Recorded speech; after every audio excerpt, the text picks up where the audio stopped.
আৰু DLED বা BEd নাই তেওঁলোকক শিক্ষক হিচাপে নিযুক্তি দিয়াৰ ক্ষমতা অসম চৰকাৰৰ হাতত নাই শিক্ষাৰ অধিকাৰ আইন আছে national council of teacher education আছে তেওঁলোকে শিক্ষকৰ যি কোৱালিফিকেশ্যন ইলিজিবিলিটি তাক নিৰূপণ কৰি দিছে গতিকে যিসকলে এই প্ৰফেশ্যনেল কোৱালিফিকেশ্যন আয়ত্ত কৰিছে তেওঁলোক টিচাৰ হৈ যাব আমি 10 অক্টোবৰৰ ভিতৰত আমি গোটেই ভেৰিফিকেশ্যন প্ৰক্ৰিয়া কমপ্লিট কৰি তেওঁলোকক আমি শিক্ষক হিচাপে শিক্ষকলৈ উন্নীত কৰিম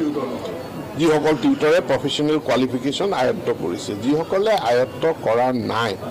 তেওঁলোকক আমি দৰমহাটো কিছু বৃদ্ধি কৰাৰ কথা চৰকাৰখনে বিবেচনা কৰি আছে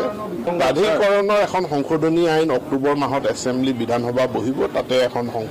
সংশোধনীৰ প্ৰস্তাৱ আহিব আৰু বিধানসভাই এই সংশোধনীৰ প্ৰস্তাৱ যেনেধৰণে পাছ কৰে তাৰ ওপৰত পৰৱৰ্তী পৰ্যায়ত প্ৰভিন্সিয়েলাইজেশ্যনৰ প্ৰক্ৰিয়াটো আগবাঢ়িব স্যাৰ টেটৰ CTET বছৰত দুবাৰকৈ অনুষ্ঠিত হৈয়ে থাকে